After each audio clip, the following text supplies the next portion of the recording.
Good morning students. Welcome to another video of thermodynamics. આપણે diploma mechanical એન્જિનિયરિંગમાં third સેમેસ્ટરમાં subject છે thermodynamics. હવે લાસ્ટ લેક્ચરમાં આપણે જોઈ ગયા હતા કે એડિયાબેટિક પ્રોસેસ કોને કહેવાય. બરાબર, કે એવું પ્રોસેસ કે જેમાં હીટ ટ્રાન્સફર નથી થતું, બરાબર, સિસ્ટમના સરાઉન્ડિંગ વચ્ચે, એને કહેવાશે એડિયાબેટિક પ્રોસેસ. બરાબર, હવે હીટ ટ્રાન્સફર નહીં થવાનું એટલે શું થવાનું કે મારી જે ઇન્ટરનલ એનર્જી છે સિસ્ટમ એવી શું રહેશે, ઝીરો રહેવાની છે. બરાબર, હીટ ટ્રાન્સફર ઝીરો છે એટલે જેટલું બી વર્ક ડન થવાનું છે કેવું કન્વર્ટ થઈ જવાનું છે આપણા ઇન્ટરનલ એનર્જીમાં. હવે એડિયાબેટિક પ્રોસેસ બી બે ટાઈપના આવે. એમાં આવે રિવર્સિબલ એડિયાબેટિક પ્રોસેસ આવે અને ઇરિવર્સિબલ એડિયાબેટિક પ્રોસેસ આવે.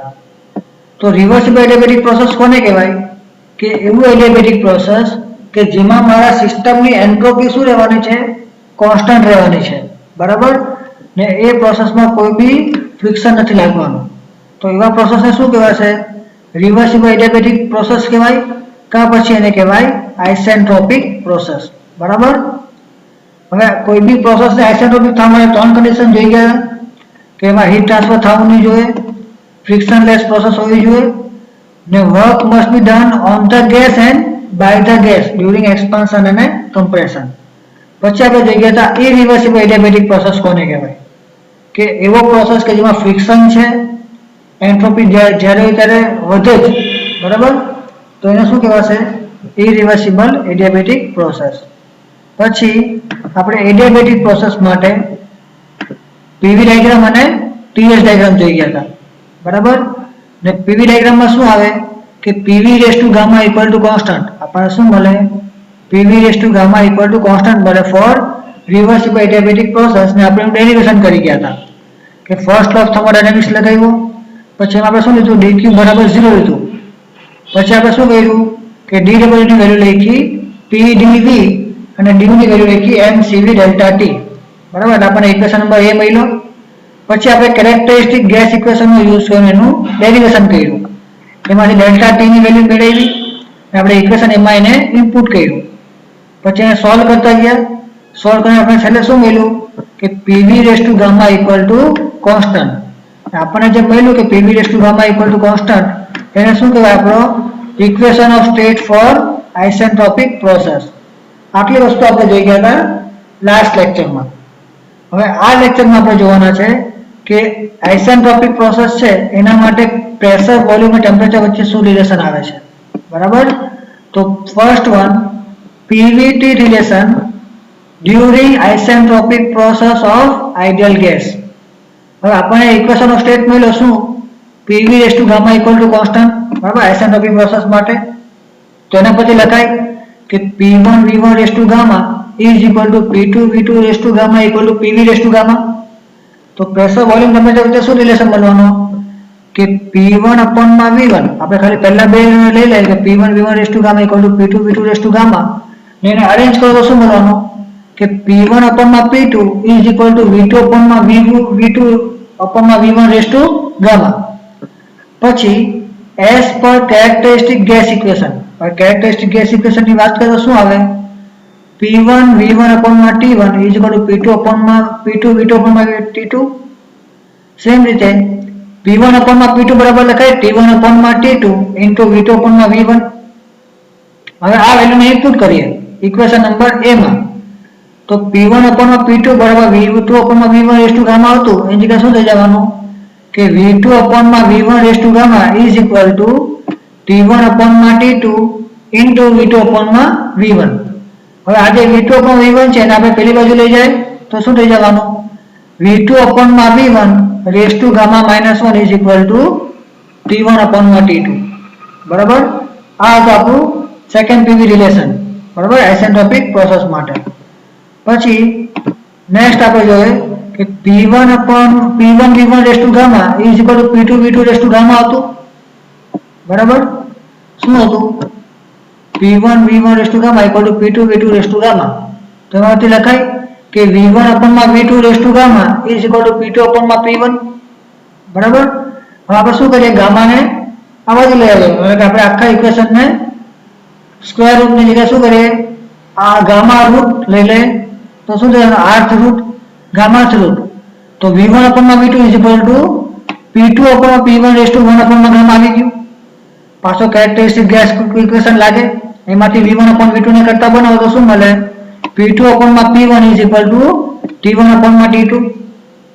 તો લખાય કે p2 અપોનમાં p1 રેઝ ટુ 1 અપોનમાં gamma is equal to p2 upon p1 into t1 અપોનમાં t2. હવે p2 અપોન p1 એક બાજુ લઈ જાઓ તો શું મળવાનું? t1 અપોનમાં t2 is equal to p2 upon p1 raise to 1 minus gamma અપોનમાં ગામા. બરાબર? સમજ પડી? તો એ આપણે ટેમ્પરેચર અને વોલ્યુમ વચ્ચે રિલેશન લઈ આવ્યા અને ટેમ્પરેચર અને પ્રેશરના વચ્ચે વોલ્યુમ રિલેશન લઈ આવ્યા. પછી આપણે બંને ઇક્વેશનને કમ્પેર કરીએ તો શું મળવાનું? t1 અપોનમાં t2 is equal to v2 અપોનમાં v1 raise to gamma minus 1 which is equal to p2 અપોનમાં p1 raise to 1 minus gamma અપોનમાં ગામા. આ રિલેશન મળ્યું. હવે આને આગળ સુધારીએ તો શું થઈ જશે? આપણે આ ઇક્વેશનને p1 અપોનમાં p2 ના ફોર્મમાં લખીએ તો ગામા માઇનસ 1 અપોનમાં ગામા આવી જશે. બરાબર? સમજ પડી ગયું? આ હતું આપણું pressure volume temperature relation for isentropic process. બરાબર? જેથી કોમ્પ્લિકેટેડ છે પણ શાંતિથી ધ્યાન આપો તો સમજ પડી જશે કે આપણે એ લોકો કયા કયા ઇક્વેશન યુઝ કર્યા છે ને કયા કયા ચેન્જીસ કર્યા છે. હવે આપણે નેક્સ્ટ જોવાનું છે work done during isentropic process. કે આઇસેન્ટ્રોપિક પ્રોસેસ હોય ત્યારે વર્ક ડન નો શું ઇક્વેશન આવે? બરાબર? તો આપણને ખબર છે વર્ક ડન ઇક્વેશન શું આવે? Integration pdv. બરાબર? Integration 1 to 2 pdv. પણ આપણને ખબર છે કે p1 v1 raise to gamma is equal to pv raise to gamma. હવે આ ઇક્વેશનમાં આપણે p ને કરતા બનાવીએ તો શું મળશે? p is equal to p1 v1 raise to gamma અપોનમાં v raise to gamma. Work done ના ઇક્વેશનમાં આ વેલ્યુ ઇનપુટ કરી દો તો work done is equal to integration 1 to 2 p1 v1 raise to gamma અપોનમાં v raise to gamma dv. આમાં જે p1 v1 raise to gamma વાળી વેલ્યુ છે શું રહેવાની? કોન્સ્ટન્ટ, એટલે બહાર આવી જશે. તો w એટલે કે work done 1 to 2 is equal to p1 v1 raise to gamma integration 1 to 2 1 અપોનમાં v raise to gamma dv. હવે v રેઝ ટુ ગામા આપણે ઉપર શું થઈ જવાનું? v raise to minus gamma. હવે ઇન્ટિગ્રેશન કરો 1 થી 2 માં તો શું આવવાનું? Work done value p1 v1 raise to gamma into bracket v2 raise to minus gamma plus 1 minus of v1 raise to minus gamma plus 1 અપોનમાં માઇનસ ગામા પ્લસ 1. હવે આ જે લોકો ઇન્ટિગ્રેશન કર્યું છે એમાં અપર લિમિટ અને લોઅર લિમિટ મૂકવા પછીની વેલ્યુ છે. હવે બધા બ્રેકેટ ઓપન કરી નાખો તો વર્ક ડન ની વેલ્યુ શું આવવાની? p1 v1 raise to gamma v2 raise to minus gamma plus 1 minus p1 v1 raise to gamma v1 raise to minus gamma plus 1 અપોનમાં માઇનસ ગામા પ્લસ 1. બરાબર? Equation મળી ગયો. હવે એમાં જે લાસ્ટ ટર્મ છે એમાં શું થઈ જવાનું? v1 raise to gamma into v1 raise to minus gamma plus 1. બે સેમ છે એટલે શું થાય? પાવરનું એડિશન થાય તો શું થઈ જવાનું? v1 raise to gamma minus gamma plus 1. તો ગામા માઇનસ 1 ગામા અને માઇનસ ગામા ઉડી ગયા એટલે શું આવવાનું? v1 raise to 1. એટલે આ ઇક્વેશન ડાયરેક્ટ કન્વર્ઝન થઈ જશે p1 v1 માં. બરાબર? આ જે આપણી વેલ્યુ હતી એનું શું થવાનું? ડાયરેક્ટ કન્વર્ઝન થઈ જવાનું p1 v1 માં. કેમ? કારણ કે આપણે શું કર્યું? બે સેમ છે એટલે પાવરનો એડિશન કર્યો ને ઓલસો આપણને ખબર છે કે p1 v1 raise to gamma is equal to p2 v2 raise to gamma is equal to pv raise to gamma. તો આપણે શું કરીએ? આ p1 v1 raise to gamma જેને શું લખીએ? p2 v2 raise to gamma ના ફોર્મમાં લખીએ ને પછી એને સોલ્વ કરો તો આની સેમ થવાનું. બે સેમ એટલે પાવર એડિશન થશે ને ઇક્વેશન ચેન્જ થઈને શું બની જશે? આપણો વર્ક ડન નું ઇક્વેશન કે p2 v2 minus p1 v1 raise to અપોનમાં 1 માઇનસ ગામા. તો વર્ક ડન ઇક્વેશન શું થઈ જવાનું? p2 v2 minus p1 v1 અપોનમાં 1 minus gamma. કા પછી જો ગામા માઇનસ 1 ના ફોર્મમાં લખો તો શું થઈ જવાનું? આમાં ઉપરથી માઇનસ કોમન કાઢો, નીચેથી માઇનસ કોમન કાઢો તો work done is equal to p1 v1 minus p2 v2 અપોનમાં ગામા માઇનસ 1. શું વેલ્યુ આવવાની? એની કિલોજૂલમાં વેલ્યુ આવવાની. પછી વર્ક ડન ફ્રોમ 1 to 2. હવે આપણે શું કરીએ? pv ના જગ્યાએ mrt ના ફોર્મમાં લખીએ તો શું લખાશે? mrt1 minus mrt2 અપોનમાં gamma minus 1. ને જો ટેમ્પરેચરના ફોર્મમાં લખીએ તો શું થઈ જવાનું? r ની વેલ્યુ આપણે શું થાય? r અપોનમાં ગામા માઇનસ 1 ની વેલ્યુ શું આવે? cv. તો વર્ક ડન શું થઈ જવાનું?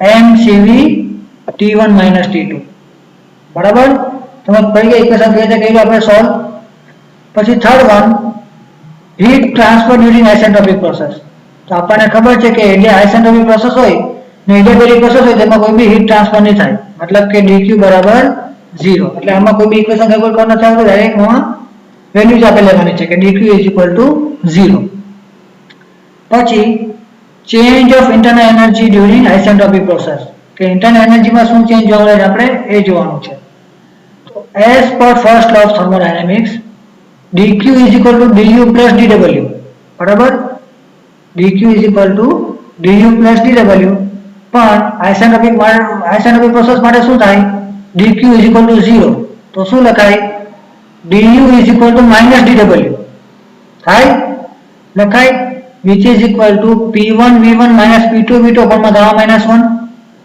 તો માઈનસ ને મલ્ટીપ્લાય કરના પર તો શું થઈ જવાનું du p2 v2 minus p1 v1 upon gamma minus 1 pv ને રિપ્લેસ કરો mrt સાથે તો du mrt2 minus mrt1 upon gamma minus 1 ને r upon gamma minus 1 ની વેલ્યુ શું આવે cv તો du શું થઈ જશે આપણું mcv t2 minus t1 બરાબર આ તો આપણું આઇસેન્ટ્રોપિક માટેનું pvt relation equation of work done equation of heat transfer અને ચેન્જ ઇન ઇન્ટરનલ એનર્જી સમજ પડી ગઈ હવે નેક્સ્ટ આપણે જોવાના છે નેક્સ્ટ પ્રોસેસ પોલીટ્રોપિક પ્રોસેસ બરાબર નેક્સ્ટ છે આપણું પોલીટ્રોપિક પ્રોસેસ તો પોલીટ્રોપિક પ્રોસેસ કોને કહેવાય બરાબર તો જ્યારે બી આપણે એક્સપાન્શન કરીએ કે કમ્પ્રેશન કરીએ રિયલ ગેસનું બરાબર તો પ્રેશર વોલ્યુમ અને ટેમ્પરેચર કોના પર રિલેશન કરે છે તો pv raise to eta equal to c બરાબર ત્યાર પછી pv raise to n equal to c આપણે લઈ લઈએ તો જ્યારે v એટલે n એટલે શું કહેવાય છે આપણું પ્રોસેસ ઇન્ડેક્સ બરાબર હવે બંને વેલ્યુ કઈ n અને c બંને કઈ છે કઈ કોન્સ્ટન્ટ થઈ ગઈ a process of this kind is known as polytropic process તો આવી કોઈ પ્રોસેસ હોય કે જેમાં બે કોન્સ્ટન્ટ આવે n અને c તો એને શું કહેવાશે polytropic process કહેવાશે where value of n process index is different for different process હવે આપણી n ની વેલ્યુ છે તે અલગ અલગ પ્રોસેસ માટે અલગ અલગ આવે તો ફોર પ્રોસેસ આપણે ચાર પ્રોસેસ ભણી ગયા constant volume process constant pressure process પછી આપણે જોઈ ગયા કોન્સ્ટન્ટ ટેમ્પરેચર પ્રોસેસ અને આપણે જોઈ ગયા કોન્સ્ટન્ટ એન્ટ્રોપી પ્રોસેસ આપણે ચાર પ્રોસેસ જોઈ ગયા હવે આ ચારે ચાર પ્રોસેસ માટે n ની વેલ્યુ અલગ અલગ આવે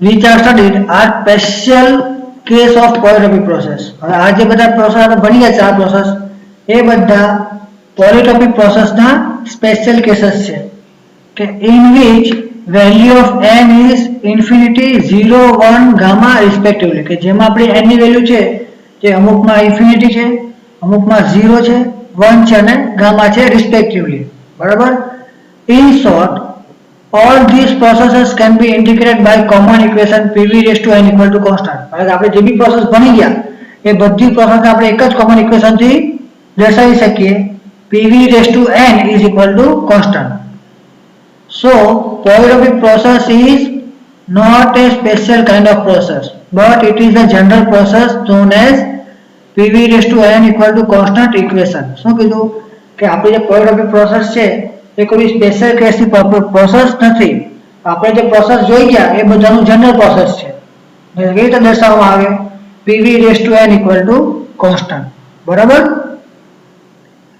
in which value of n vary as per nature of the process શું કીધું કે જેમાં મારી વેલ્યુ છે n ની એ શું થવાની છે ચેન્જ થવાની છે મારા પ્રોસેસના નેચરના આધાર ઉપર the following table 3.2 અને pvts diagram all real processes are polytropic process શું કીધું કે ટેબલ પર અને ફિગર પર આપણે જોવા મળે છે કે જેટલી બી રિયલ પ્રોસેસ છે તે બધી કઈ છે આપણી પોલીટ્રોપિક પ્રોસેસ છે કેવી રીતે આપણે જોઈ જાય ચલો ટેબલમાં આપ્યું છે વેલ્યુ ઓફ પ્રોસેસ ઇન્ડેક્સ ઇટા ઇક્વેશન ઓફ પ્રોસેસ અને નેચર ઓફ ધ પ્રોસેસ તો તો જો ઈટાની વેલ્યુ આપણે 0 લઈએ તો PV/0 ઇક્વલ ટુ કોન્સ્ટન્ટ, તો શું થઈ જાય P ઇક્વલ ટુ કોન્સ્ટન્ટ એટલે V/0 ઇક્વલ ટુ 1 થઈ જવાનું, તો એને કહેવાશે કોન્સ્ટન્ટ પ્રેશર પ્રોસેસ, બરાબર.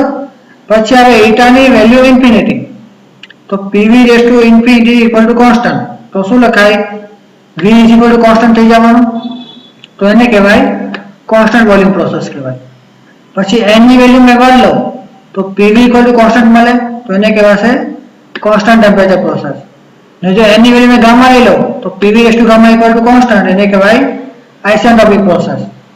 ને જો ઈટા ની વેલ્યુ છે eta less than gamma greater than 1, બરાબર, ત્યારે શું થઈ જવાનું eta is greater than gamma, ત્યારે PV/gamma ઇક્વલ ટુ કોન્સ્ટન્ટ. તો કયા પ્રોસેસ માટે, તો real polytropic process other than constant volume, constant pressure, constant temperature અને કોન્સ્ટન્ટ એન્ટ્રોપી પ્રોસેસ, કે જો મારી n ની વેલ્યુ ગામા કરતા વધારે થઈ જાય ત્યારે. હવે PV ડાયાગ્રામ જોઈ જાઓ તો જ્યારે ઈટા ઇક્વલ ટુ 0 ત્યારે શું મળે આપણને કોન્સ્ટન્ટ વોલ્યુમ પ્રોસેસ મળે. પછી ઈટા ઇક્વલ ટુ 1 ત્યારે શું મળે, eta equal to alpha infinity ત્યારે મને મળે કોન્સ્ટન્ટ વોલ્યુમ પ્રોસેસ.